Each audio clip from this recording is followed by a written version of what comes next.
وقدر عليه رزقه فيقول ربي أهانن كلا بل لا تكرمون اليتيم ولا تحاضون على طعام المسكين وتأكلون التراث أكلا لما وتحبون المال حبا جما. وروى الإمام البخاري ومسلم رحمهم الله تعالى في صحيحهما حديث صحيح كلا والله لا يخزيك الله أبدا إنك لتصل الرحم وتصدق الحديث وتقري الضيف وتكسب المعدوم وتعين على نوائب الحق. حمد و ثنا اللہ رب العزت کے لیے ہے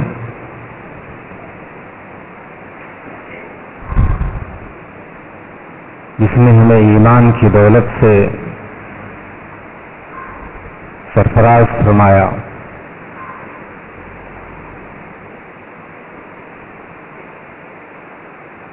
دنیا کی نعمتوں میں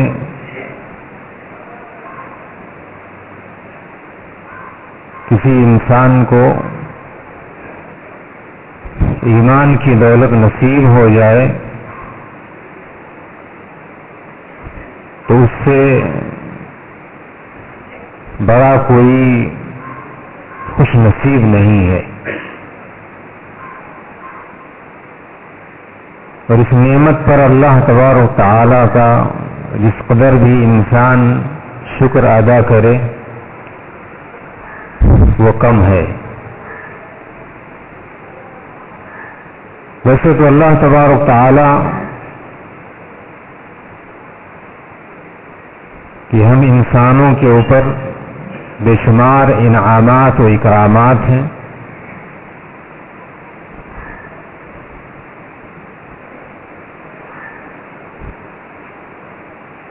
ان انعامات میں ایک بڑی نعمت انسان کو اللہ تبارک تعالی نے جو دولت عطا کی ہے یہ بھی عظیم نعمت ہے. یہ وہ نعمت ہے جس کے ذریعے سے اللہ تبارک تعالی لوگوں کے دلوں کے اندر ایک انسان کو جگہ دیتا ہے. اس دولت کے ذریعے ایک انسان دوسرے انسان کی نظر میں محبوب اور مکرم ہوتا ہے. دولت کے ذریعے ایک انسان دوسرے انسان کے درد کا مداوا اور اس کا غم گسار بنتا ہے. دولت کے ذریعے انسان ایک انسان کی زندگی کو صحیح سمت اور صحیح رخ عطا کرتا ہے. جہاں اس دولت کے صحیح استعمال سے انسان کے لیے اس قدر مراتب و درجات ہیں، وہیں پر اس دولت کے ذریعے اللہ تبارک و تعالی کے ہاں ایک انسان کا معاملہ اور اس کا مواخذہ بڑا شدید ہے.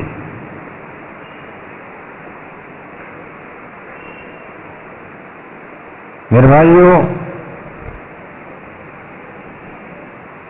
اگر ہم اسے دوسرے نظریے سے اور دوسرے انداز سے اگر ہم اس کو لیں اور اگر یوں کہہ لیں کہ اگر ایک مسلمان کے حسن اخلاق سے اگر ہم اس کو جوڑ دیں تو یقیناً آپ پائیں گے کہ ایک مسلمان کی زندگی میں اس سے بڑھ کر اور کوئی چیز نہیں ہو سکتی ہے.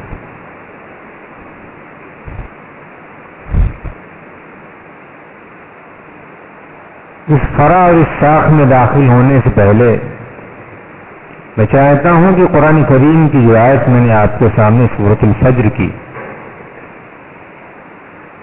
کہ اللہ تبارک تعالی دنیا میں لوگوں کو اس دولت کے ذریعے سے بہت آزماتا ہے، اور جو اس آزمائش میں کامیاب ہو جائے تو دنیا میں بھی کامیاب ہوتا ہے اور آخرت میں بھی کامیابی اس کا قدم چومتی ہے، اور دنیا میں کامیابی دوسرے آدمی کی کامیابی کا سبب بنتی ہے۔ اسی لیے باری تعالیٰ کا فرمان ہے فَأَمَّا الْإِنسَانُ إِذَا مَا ابْتَلَاهُ رَبُّهُ فَأَكْرَمَهُ وَنَعَّمَهُ فَيَقُولُ رَبِّي أَكْرَمَنِ، کہ انسان جب اللہ تبارک تعالیٰ اسے آزماتا ہے، اور یہ آزمائش مختلف شکلیں ہیں اس کی اللہ تبارک تعالیٰ کی،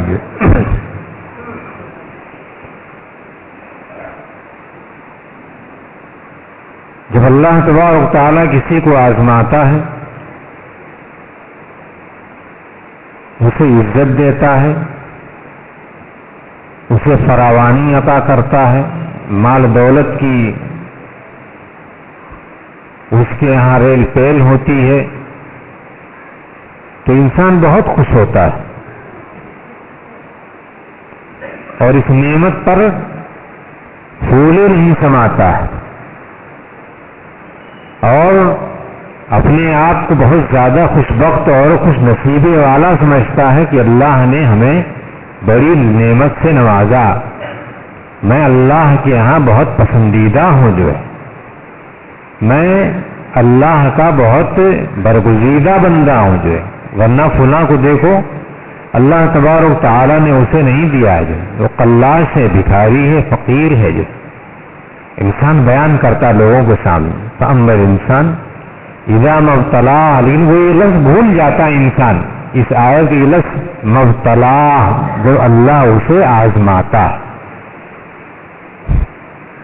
اس دولت سے پہلے انسان اس چیز کو سوچے اور غور و فکر کرے جو کہ اللہ تبارک تعالیٰ اسے آزماتا ہے، معنی یہ ہے کہ یہ دولت جو اللہ تبارک تعالیٰ کسی کو دیتا ہے تو یہ آزمائش ہے انسان کی، اس آزمائش میں اسے کھرا اترنا ہے، دنیا میں اگر کھرا اترتا ہے تو دوسرے کا بھلا ہوتا ہے اور اس کے لیے آخرت میں بھلائی ہوگی، دنیا میں بھی اس کے لیے بھلائی ہوگی اور آخرت میں بھی اس کے لیے بھلائی ہوگی۔ فَأَمَّا الْإِنسَانُ إِذَا مَا ابْتَلَاهُ رَبُّهُ فَأَكْرَمَهُ وَنَعَّمَهُ فَيَقُولُ رَبِّي أَكْرَمَنِ، میرے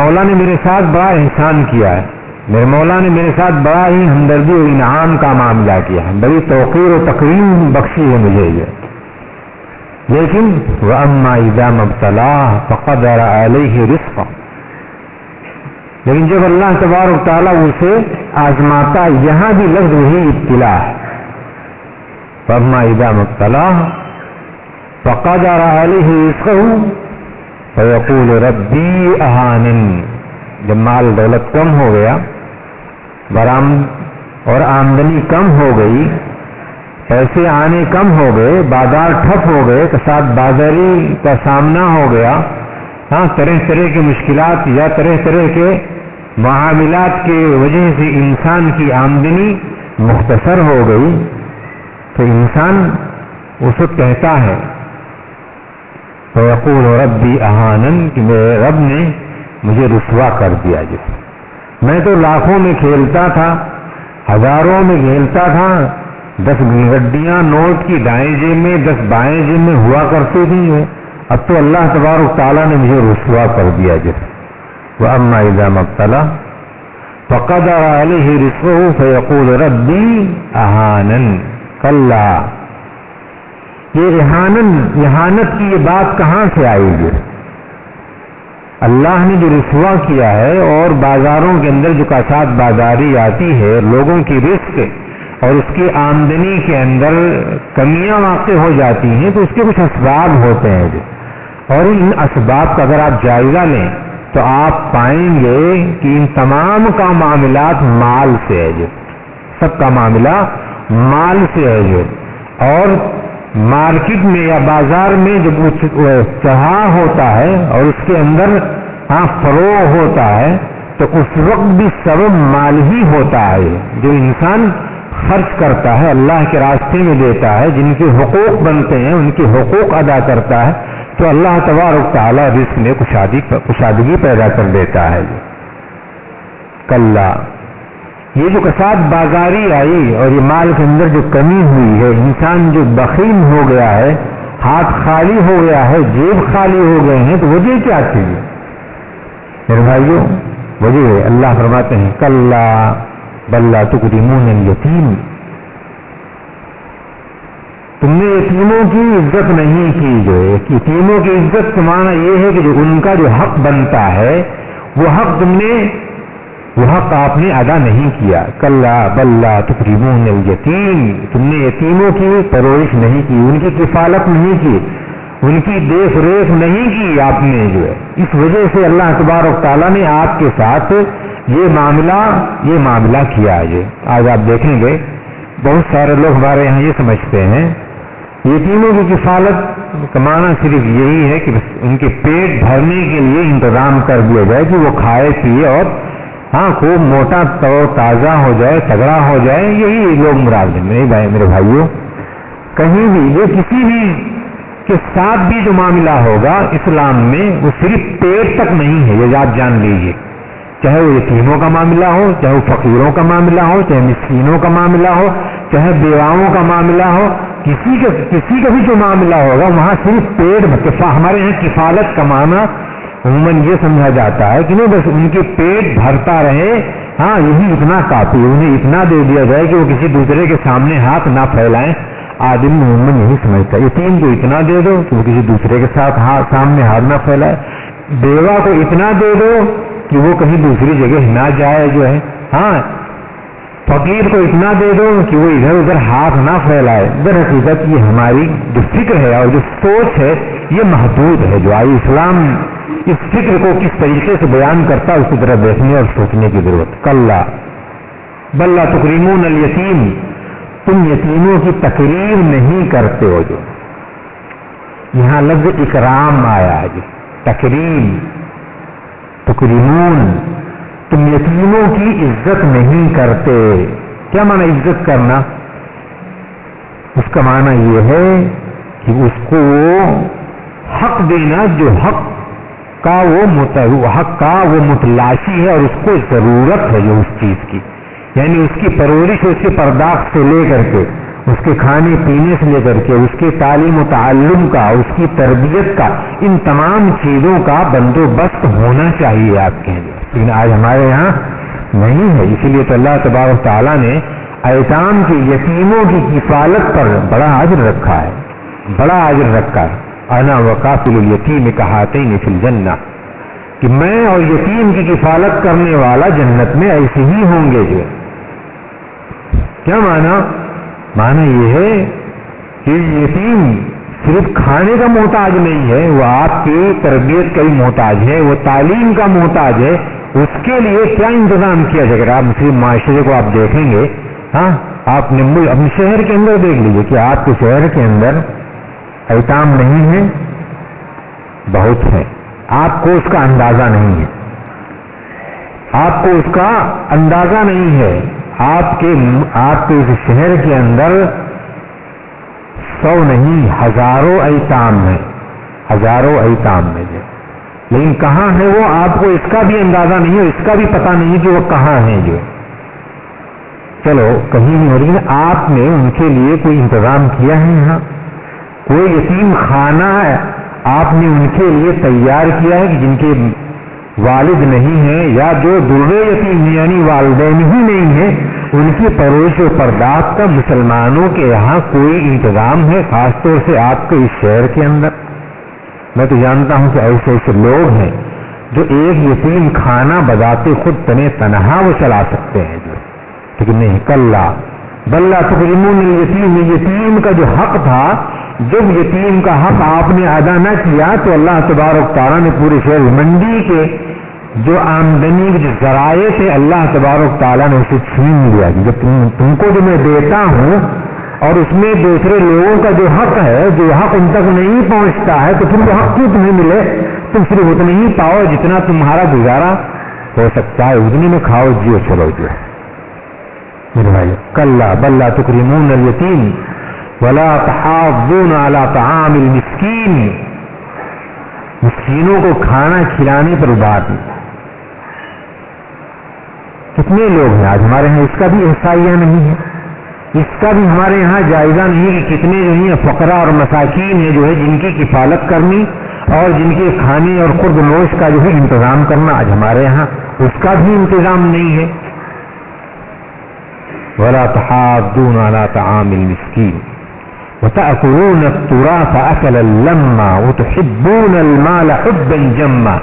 اور چیزیں تو ایسی کھا جا رہے ہو، باپ کی پراپرٹیاں، قوم کی پراپرٹیاں، وقت کی جائیدادیں تو ایسے انسان کھا رہا ہے کہ جیسے وہ سمجھتا ہے کہ میرے اپنے ہاتھ کی کمائی.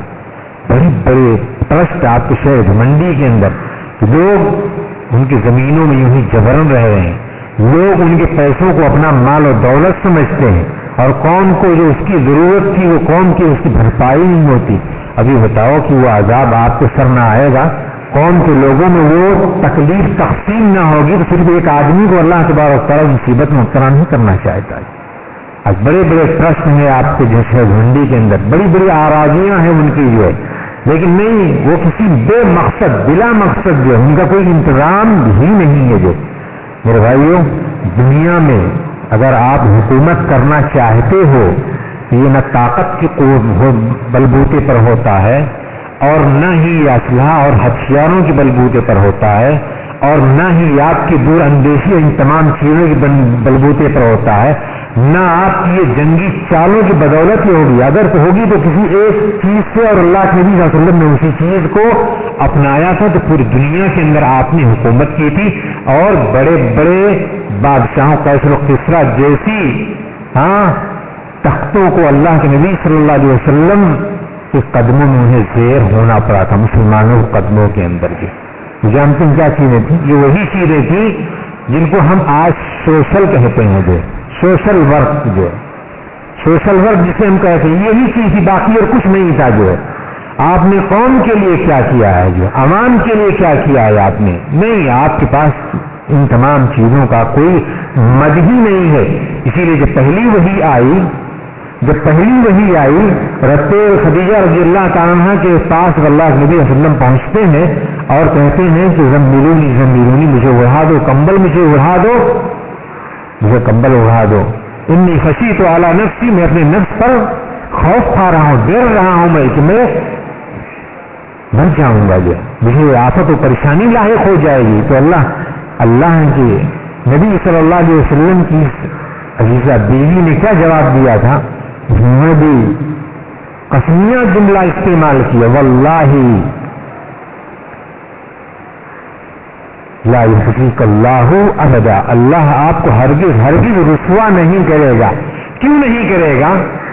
کہ آپ بہت طاقتور پہلوان آدمی ہیں، بہت موٹے تازے آدمی ہیں، جو آپ خاندانی وجاہت ہے آپ کی، جو ہے قریش خاندان سے آپ کا تعلق ہے، آپ کے پیچھے جو ہے ابو طالب ہے اور عبد المطلب کا ہاتھ ہے، جو ہے نہیں کسی چیز کا بھی انہوں نے نام نہیں لیا، اور نام لیا تو ان چیزوں کا جن چیزوں کے ذریعے سے آپ تکلیف سے بچ جائیں گے. پہلی چیز کیا شمار کرا؟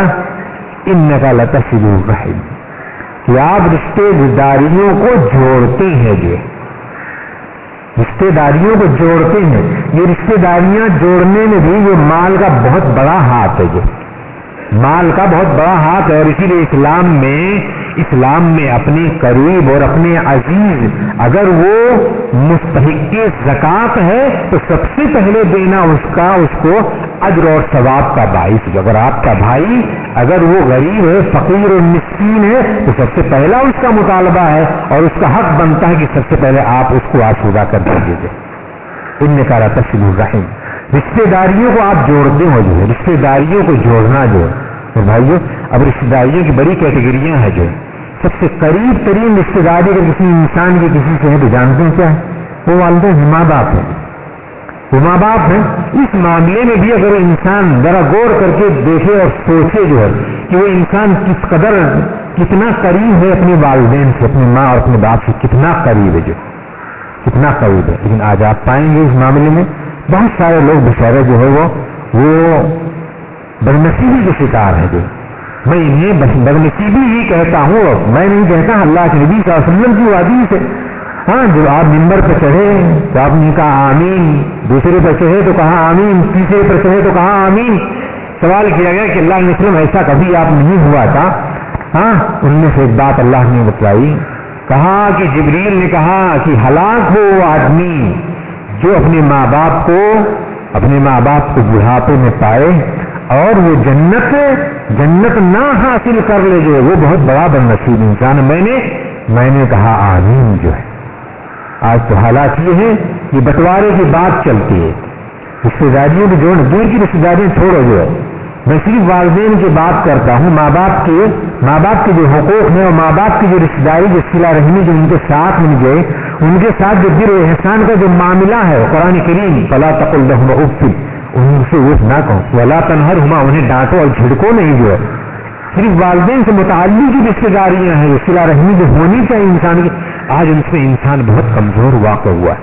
ریاض پڑھتا ہے, الریاض ایک اخبار ہے سعودی عرب کا جو الریاض کے نام سے ہی صادر ہوتا ہے. جو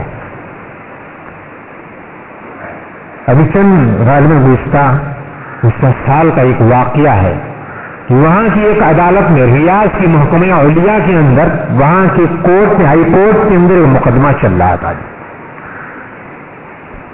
ایسا مقدمہ میرے خیال شاید تاریخ میں نہیں ہوا ہوگا. جو جانتے ہیں کس چیز کا وہ مقدمہ عجیب مقدمہ تھا. جو ہے مقدمہ عجیب مقدمہ تھا. ایک طرف ایک 80 سالہ آدمی ہے اور ایک طرف 50 سالہ 40 سالہ ایک آدمی ہے. جو دونوں نے کورٹ میں مقدمہ کیا تھا اپنی ماں کے تعلق سے کہ ماں میرے پاس رہے گی.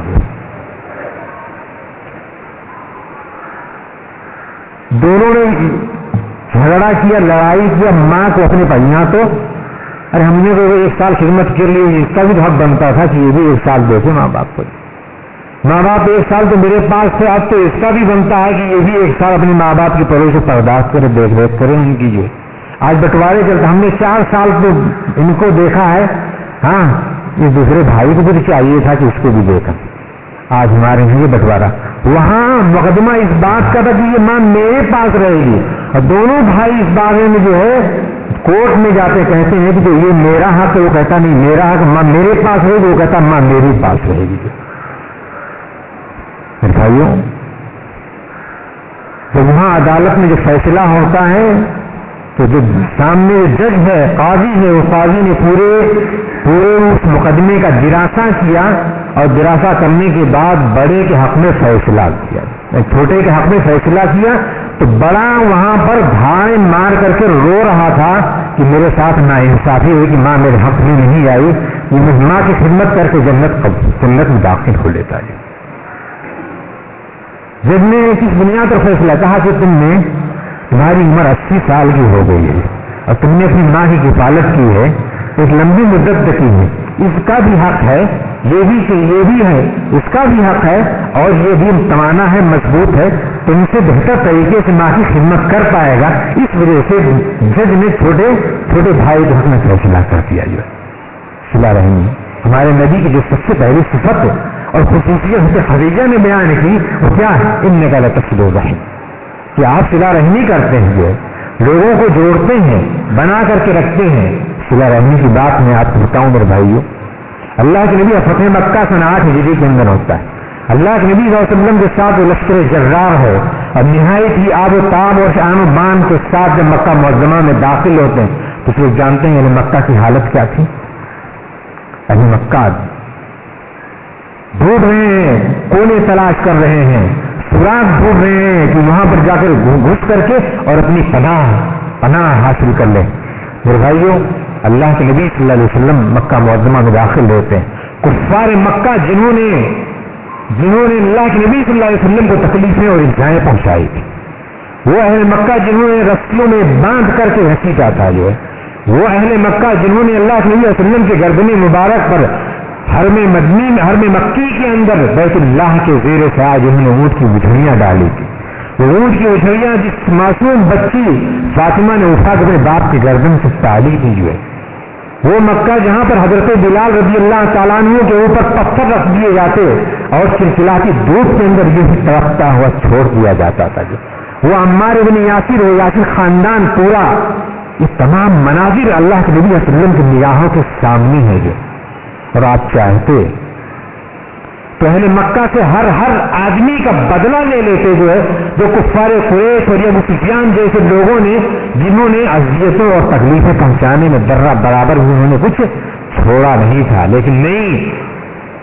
اللہ کے نبی نے سامنے کیا پیش کیا جانتے ہیں؟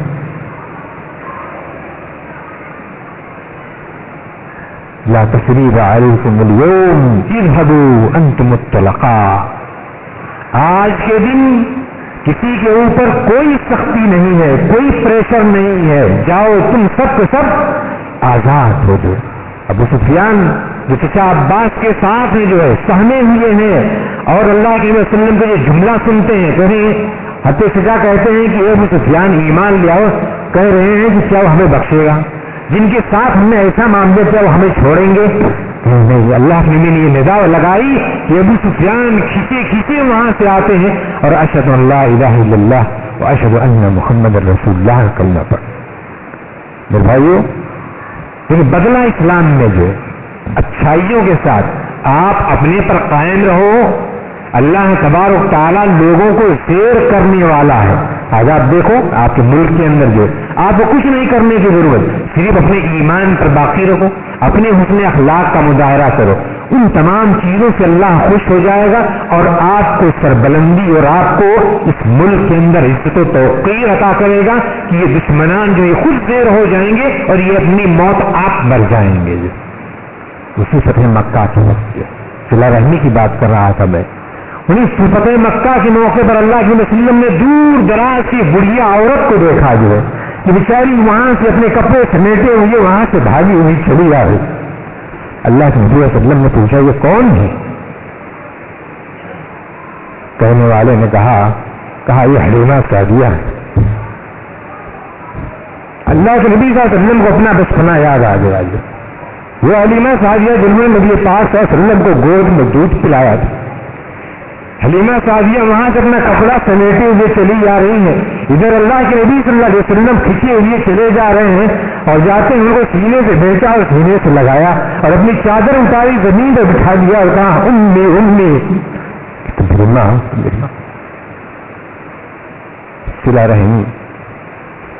یہ جو معاملہ انسان دنیا میں کرتا ہے تو اللہ تبارک تعالیٰ اسے عزت دیتا ہے، اسے کوئی نقصان نہیں ہونے والا۔ انک لتصل الرحم، آپ صلہ رحمی کرتے ہیں، رشتے داریوں کو جوڑتے ہیں، بھائیوں کی قدر کرتے ہیں، ان کے حقوق کو ادا کرتے ہیں، جن کے جو حقوق ہیں ان تمام حقوق کا پاس لحاظ کرتے ہیں۔ یہ جب آپ کرنے لگیں گے تو یہ دشمن کو آپ کے درمیان جو آج اختلافات پیدا کرنے کی جو کوششیں کی جا رہی ہیں، مسلمان کو توڑنے کی کوششیں جو ہو رہی ہیں، یہ کامیاب نہیں۔ اگر آپ کی اس چیز کو مضبوطی سے اگر تھام لو، المسلم اخو المسلم، ایک مسلمان دوسرے مسلمان کا بھائی ہے، صرف اس چیز کو سمجھ لو آپ، باقی جو آپ کے اختلافات وہ ایک دوسری جگہ رکھو، اس کو کنارے رکھو جو ہے، لیکن ان چیزوں کے بارے میں آپ سے سوال کیا جائے گا۔ لیکن آج ہماری اختلافات کو آج یہ مخالفین اس کو جانتے ہیں، ہماری رگوں کو تلاش کرتے ہیں کہ کمزور رگیں کیا چیز ہیں، تو آپ کو ادھر لگا دیا یہ اہل حدیث ہے، یہ بریلی ہے، یہ دیوبندی ہے، یہ شیعہ ہے، یہ فلاں ہے، یہ فلاں ہے، ان تمام جھگڑوں میں الجھا کر کے آج وہ آپ کے اوپر حکومت کرنا چاہتے ہیں۔ میرے بھائیوں، المسلم اخو المسلم، مسلمان کا بھائی ہے، جو حقوق ہے آپ کے ان حقوق کو بردو۔ آپ ایک آدمی سلام کرنے کو گوارا نہیں، دیکھ لیا یہ اہل حدیث ہے تو دیوبندی سلام کرنے، دیوبندی کو دیکھ لیا تو حدیث سلام کرنے، بریلی دیکھ لیا تو وہ بھی سلام کرنے۔ ہاں، کفار کو مشرکین کو یہی تمام چیزیں تو معلوم ہو رہی ہیں، جو انہیں پتا ہے کہ آپ کمزور کہاں سے ہیں، جو ہے آپ میں کون سی کمزوری، اس صلہ رحمی کمزوری جب آپ کے یہاں آ گئی تو انہوں نے پتا لگا لیا کہ اب تو ہم کامیاب ہو گئے، اب ہم کامیاب ہو گئے، انک لتصل الرحم، آپ صلہ رحمی کرتے ہیں۔ میرے بھائیوں، اور کیا چیزیں ہیں جو دنیا کے اندر آپ کو سرخرو اور کامیاب و کامران بنانے کی؟ وتصدق الحدیث، گفتگو اچھی اور سچی کرتے ہیں آپ، بات کیجیے۔ جو ہے آج معاملات میں مسلمان بدنام ہے، لین دین میں، جھوٹ بولنے میں انسان، آج مسلمان اس معاملے کے اندر بہت زیادہ جانا پہچانا جاتا ہے۔ جو آج آپ کی بات پر کوئی یقین نہیں کرتا۔ میرے بھائیوں، وہ بات یقین ہی تو تھی کہ اللہ کے نبی صلی اللہ علیہ وسلم کے پاس جو امانت رکھی تھی، اور جب آپ ہجرت کر کے جاتے ہیں تو اس امانت کے لیے حضرت علی رضی اللہ تعالیٰ کو بستر مرگ پر لٹا کرتے جاتے ہیں کہ علی یہ امانت ہے، یہ امانت ہے اہل مکہ کے حوالے کرنی۔ آپ اپنے آپ کو اس طور پر پہچانوائیے۔ اس چیز کا بھی تعلق کس سے ہے؟ اس چیز کا تعلق بھی مال سے ہی ہے۔ جو ہے اگر مال کسی کا آپ کے پاس ہے تو آپ کی ذمہ داری بنتی ہے کہ اس مال کو ٹھکانے لگا دو۔ جو ہے قرضے پر لیے ہو تو بھی اس کو دینا چاہیے۔ جو ہے کوئی چھوڑ گیا ہے آپ کے پاس تو بھی آپ کو پہنچا دینا چاہیے۔ جو ہے یہ مسلمانوں کی علامتیں تھیں۔ جو ہے وتکسب المعدوم، جن کے پاس کچھ نہیں ان کے لیے کما کر کے دے، تو اس کا تعلق کس سے ہے؟ اس کا تعلق بھی مال سے ہے۔ کسی بیوہ کے پاس نہیں ہے تو آپ خرچ کرتے، کمائی کرتے، جو ہے کسی یتیم کی کفالت کرتے ہیں، کمائی کرتے، کسی فقیر کے پاس نہیں ہے، کمائی کر کے جو ہے تکسب المعدوم، ان کے لیے آپ کمائی کر مزدوری کر کے ان کے ہاتھ کے اندر آپ رکھتے ہیں۔ اس چیز کا تعلق بھی مال ہی سے ہے۔ جو نہیں ہے تو کما کر کے کرنا ہی عبادت ہے، اور ہے تو بدرجہ اولا آپ کو دینا ہی چاہیے، نکلنا ہی چاہیے اس مد کے اندر۔ وتقر الضیف، مہمانوں کی مہمان نوازی، یہ مہمان نوازی اس کا تعلق بھی آپ کے مال سے ہے۔ جو ہے اس کا تعلق بھی آپ کے مال سے۔ مہمان آیا گھر کے اندر، اب یہ نہیں کہ جو آپ روزانہ کھاتے وہی کھلا دو، نہیں، اللہ نے اس کا تعلق بھی مہمان آ گیا جاؤ بکرے کا گوشت لیا ہو۔ تو صحابہ کی زندگیوں سے آپ عبرت و نصیحت حاصل کیجیے۔ اللہ کے نبی صلی اللہ علیہ وسلم کے گھر مہمان آئے، گھر میں پوچھا کچھ بھی نہیں، حضرت عائشہ سے پوچھا، کہہ رہے ہیں کہ 3 ماہ ہو گئے گھر میں چولہا نہیں جلا ہے۔ جو اللہ کے وسلم مہمان لیے اور سیدھے دوسرے صحابی کے سے یہاں چل پڑے گے۔ ابو طلحہ انصاری کے پاس پہنچے، گھر میں نہیں ہے بیوی، اللہ کے نبی صلی اللہ علیہ وسلم کو ان کے ساتھ جو آدمی آیا ہے، یعنی اللہ کا مہمان جو پہنچا انہیں گھر پہ بٹھا کر کے سیدھے باغ میں چلی جاتی ہیں۔ یہاں ابو طلحہ انصاری رضی اللہ تعالیٰ عنہ کے کھیت اپنے کھجوروں کے باغ میں سنتے ہیں گھر میں مہمان آئے ہیں، وہاں سے وہ بکری ذبح کی، لاتے وہاں سے کھجور کا گچھا توڑا اور اللہ کے نبی صلی اللہ علیہ وسلم کے لا کر کے خدمت میں پیش کر دیا۔ جو آج ہمارے یہاں مہمانوں کو بھی بھاری سمجھا، گھر میں کوئی مہمان آئے کیا روزانہ لگے گا، میں کر دوں مہمانوں سے خالی نہیں، روزانہ چلے آتے ہیں جو، اور وہ بھی چاہے زیادہ سے زیادہ چائے بسکٹ نمکین پر کھانا، اس کو بھی مہمان نوازی کہا جاتا ہے۔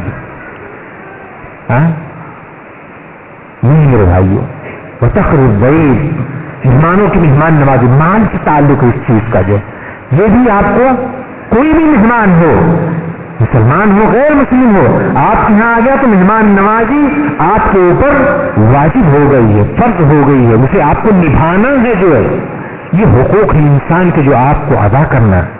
وتقر الضیف وتعین علی نوائب الحق، اور مشکل میں پیش آنے والے، مشکل میں پھنس جانے والے، طوفانوں کے نظر ہو جانے والے، سیلاب میں بیچارے پریشان ہو جانے، ڈوب جانے، جن کے گھر گر پڑ گئے ہوں، ان لوگوں کی مدد کرنی بھی، ان کی مدد بھی پیسے سے ہوئی، تعین والا نوائب الحق، پیسوں کے ذریعے سے ان کی بھی مدد ہوگی۔ اسی لیے اسلام کے اندر جو یہ حقوق ہیں جن کا اکثر و بیشتر تعلق وہ مال سے ہے، جب یہ نہیں ہوتا ہے تو پھر کساد بازاری آتی ہے، جو مارکیٹ ٹھنڈی ہو جاتی ہے۔ اللہ اسی کو بھیج دیتا ہے، جو GST لگا دیتا ہے اسی کو بھیج دے گا، جو نوٹ بندی کر دے گا، جو ساری چیزیں ایسی ہو جائیں گی۔ اللہ تبارک تعالیٰ کا نظام ہے دنیا کے اندر، اور ایسے لگانے والوں کو بھی اللہ تبارک تعالیٰ نیست و نابود کر دیتا ہے۔ اس کی بھی اس کائنات کے اندر سنت ہے، جو ہے ایسی سنت جو ہے۔ تو ہمیں میرے بھائیوں ہمیں یہ سمجھنا چاہیے کہ اگر کوئی پریشانی اگر ہمیں لاحق ہے یا ہمارے شہر میں کسی طرح سے کوئی کمی واقع ہے یا درآمدات میں برآمدات میں جو ہے آمدنیوں میں اگر نقص اور کمی ہو رہی ہے تو ہمیں دیکھنا پڑے گا کہ آخر وجہ کیا ہے. اور میں سمجھتا ہوں کہ وہ تمام چیزیں ہیں جو اللہ تبارک و تعالیٰ نے اپنے نبی کے ذریعے سے ہمیں بتلایا ہے اور عملی طور پر اللہ کے نبی صلی اللہ علیہ وسلم نے اس کو ثابت کیا ہے جو اور کر کے بتلایا ہے. اگر اس چیز کو ہم برت لیں تو یقیناً ہم تمام مشکلات اور پریشانیوں سے نجات پا جائیں گے اور اللہ تبارک تعالیٰ ہمیں اطمینان اور سکون سے جس جگہ بھی ہم ہیں وہاں پر ہم اطمینان اور سکون کی زندگی ہم گزاریں گے. اللہ تبارک تعالیٰ کی اس کائنات میں جو سنت ہے اس سنت کے مطابق ہمیں عمل کرنا. ہمارے نبی نے جو سنت چھوڑی ہے اس سنت کے مطابق ہمیں چلنا ہے اور جب ہم اس طریقے پر چلنے لگیں گے تو یقیناً ہم دنیا میں سرخرو ہوں گے, کامیاب و کامران ہوں گے اور ہمیں لوگوں سے خدشہ نہیں ہوگا. ہمیں ان سے ذرہ برابر بھی ملل اور ان سے خلل کا کسی طرح کا کوئی بھی ہمیں اپنے دل کے اندر وحشت اور خوف کا معاملہ نہیں رکھنا ہے. ہم اسے اپنی چیزوں سے نکال دیں, اپنے ذہنوں سے نکال دیں, اپنے دلوں سے اس بات کو نکال دیں اور وہ چیز جو اللہ کے نبی صلی اللہ علیہ وسلم نے دنیا کے اندر برتی تھی ان تمام چیزوں کو ہم برتیں. اور اسی کا نام ایک لفظ کے اندر اسی کا نام حسن اخلاق کہا جاتا ہے اور اللہ کے نبی صلی اللہ علیہ وسلم نے اس چیز کو برپا کیا تھا اور آپ نے فرمایا تھا انما بعثت لأتمم مکارم الاخلاق, میں اسی لیے پیدا کیا گیا تھا, میں اسی لیے مبعوث کیا گیا تھا تاکہ کائنات کے اندر میں حسن اخلاق کا مظاہرہ پیش کر دوں. میرے بھائیو, آپ کا تعامل صحیح ہو جائے, آپ کا رہن سہن ہو جائے, آپ کی بود و باش صحیح ہو جائیں, لوگوں سے تعلقات آپ کے صحیح ہو جائیں, رشتے داریاں آپ کی مضبوط ہو جائیں, ایک دوسرے کے حقوق ادا ہونے لگے, یتیموں کے, بیواؤں کے, مسکینوں کے ان کی رعایت ہونے لگے اور صلہ رحمی کا جو دورہ ہے وہ ہو جائے تو پھر یہ معاشرہ خوشحالی کا معاشرہ ہے جو اور ہر طرح سے انسان جس جگہ بھی رہے گا آرام اور سکون کی زندگی گزارے گا. اللہ تبارک تعالیٰ نے جو دولت دی ہمیں یہ دولت اللہ کی بہت عظیم نعمت ہے. اس نعمت پر اللہ کا شکر ہونا چاہیے اور اس نعمت پر اللہ کا شکر یہی ہے کہ لوگوں کے حقوق کو پورا کرنا چاہیے. اللہ تبارک تعالیٰ ہمارے اوپر جو حقوق بنتے ہیں اغیار کے, ہمارے اپنے بھائیوں کے, دوسروں کے, معذوروں کے, بےکسوں کے, بیواؤں کے, اللہ تبارک تعالیٰ ان کے حقوق کو پورا کرنے کے ہمیں توفیق عطا فرمائے. اللہ نے جنہیں دولت دی ہے جو صاحب ثروت ہیں, مالدار لوگ ہیں, وہ قوم کے لیے فکر کریں, جو ہے لوگوں کے لیے سوچیں. بہت ضرورت ہے اس قوم کی, جو ہے اس قوم کو کے لیے بہت کچھ ضرورت ہے, اس ضرورت کی طرف ہمیں دھیان دینا چاہیے اور اس کے لیے آپ کا جو پیسہ ہے وہ پیسہ ہی کام آئے گا اور نہیں یہاں دنیا میں نہیں صرف کرو گے تو یقیناً آپ آخرت میں اس کی خواہش ضرور کرو گے. فأصدق وأكن من الصالحين لولا اخرتنی الى اجل قریب, کہ اللہ ذرا کچھ مہلت دے دیتا, تھوڑی دیر کے لیے دے دیتا, فاصدق تو میں کچھ صدقہ کر لیتا. کیوں نہیں کہا کہ میں نماز پڑھ لیتا, کیوں نہیں کہتا کہ میں کچھ اور کر لیتا, کیوں نہیں کہا کہ میں حج کر لیتا. نہیں, اس وجہ سے کہ مال کی بڑی اہمیت ہے, اس چیز کو سوچنا چاہیے. اللہ نے اگر آپ کو دیا ہے تو یقیناً آپ فکر کریے قوم کے لیے, ان نوجوان نسل کے لیے, ان معصوم بچوں کے لیے جو ہے ان کے لیے بہت سارے کام کرنے کی ضرورت ہے. اللہ تبارک تعالیٰ ہمیں خیر کی توفیق عطا فرمائے. وآخر دعوانا الحمدللہ رب العالمین وأقول قولي هذا واستغفر الله ربي من كل ذنب فاستغفروه إنه هو الغفور الرحيم.